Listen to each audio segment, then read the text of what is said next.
اختتام ہمارے محترم صدر صاحب کی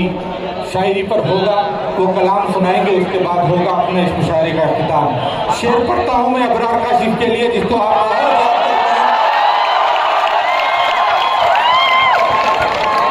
شعر سچا ہو تو لہجہ نہیں دیکھا جاتا، اپنے محبوب کا شجرہ نہیں دیکھا جاتا۔ محترم ابرار کاشف زوردار تالیوں میں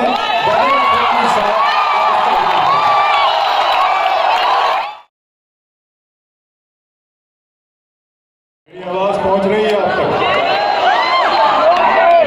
دیکھیے، شرارتی لوگ مجھے اچھے لگتے ہیں کیونکہ ذہانتیں شرارتی کا حصہ ہوتی ہیں۔ آپ لوگ ذہین ہیں، اس لیے شرارتیں یہ کر رہے ہیں، ذرا ادھر ادھر سے کچھ آوازیں بھی آ رہی ہیں، لیکن اس وقت مولانا آزاد نیشنل اردو یونیورسٹی کے اس آڈیٹوریم میں مجھے آپ کے دانشورانہ سنجیدگی کی ضرورت ہے۔ مجھے بہت زیادہ جذباتی ہو جانے میں میں سمجھتا ہوں کہ اس کی ضرورت فی الحال نہیں ہے۔ جذبات کا مظاہرہ آپ نے ایک مرتبہ اور کیا تھا 1947 میں، اس کا نتیجہ کیا نکلا ہم جانتے ہیں۔ اس لیے میں چاہتا ہوں آپ کی سنجیدگی،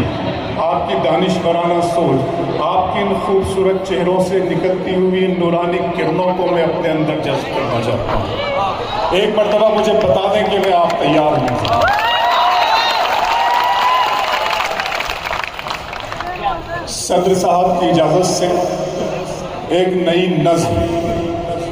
لیکن ایک بات بتا دوں، ایک گزارش کروں آپ سے کہ یہ نظم آپ بالکل خاموشی کے ساتھ سنیں، ایک شخص بھی کچھ نہ بولے، بالکل خاموشی کے ساتھ سنیں اس کے کلائمیکس تک۔ جب میں اس کے اینڈ پر پہنچے، اس نظم کو ختم کروں جس مصرے پر، تو جو بات کہنے کی کوشش میں نے کی ہے، اگر میں اس میں کامیاب ہو گیا ہوں اس یونیورسٹی کے اس آڈیٹوریم میں، اردو کی اس محفل میں، تو آپ کی دعائیں میری حصے میں آنی چاہیے۔ بس اتنی گزارش کے ساتھ، وہ محبت میں ڈوبی ہوئی شام تھی، وہ محبت میں ڈوبی ہوئی شام تھی، ہر طرف تھے دھنک رنگ بکھرے ہوئے، گھل رہا تھا فضاؤں میں ایک عطر سا، چل رہی تھی ہوا ایسے انداز میں جیسے چوتھی کی دلہن کے دھیمے قدم۔ وہ محبت میں ڈوبی ہوئی شام تھی، ہر طرف تھے دھنک رنگ بکھرے ہوئے، کھل رہا تھا فضاؤں میں ایک عطر سا، چل رہی تھی ہوا ایسے انداز میں جیسے چوتھی کی دلہن کے دھیمے قدم، چاندنی ایسے چٹکی تھی چاروں طرف جیسے کوئی پری پنکھ پھیلائے ہو، ایک ستارہ تھا ظلمت سے یوں بے نیاز جیسے دیوانہ دنیا کو ٹھکرائے ہو، کسمساتی تھی پربت پہ ایسے گھٹا جیسے کھلنے کو بےتاب بندے قبا، پھر نظر آئی مجھ کو وہ خوشبو بدن جیسے حرف دعا، جیسے حرف سخن، نرم و نازک سی ایک شاخ گل کی طرح،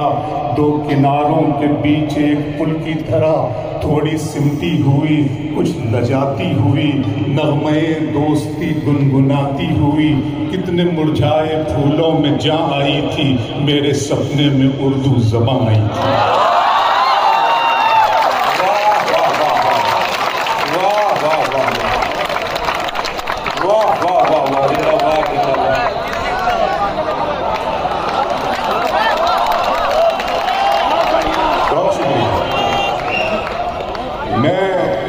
مس کیا ابھی تک آپ کے اس ملاقات کو، اور آج آ کر مجھے یہاں یہ لگ رہا ہے کہ مولانا بھائی،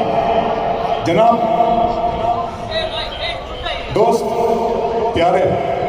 اس طرح پلیز۔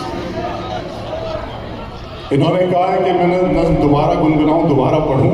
لہٰذا میں پڑھوں گا، لیکن اس سے پہلے میں یہ کہنا چاہتا ہوں کہ آج یہاں اس یونیورسٹی میں آ کر مجھے ایسا لگا کہ یہ صرف یونیورسٹی نہیں ہے بلکہ تہذیب کا لال قلعہ اور تمدن کا تاج ہے۔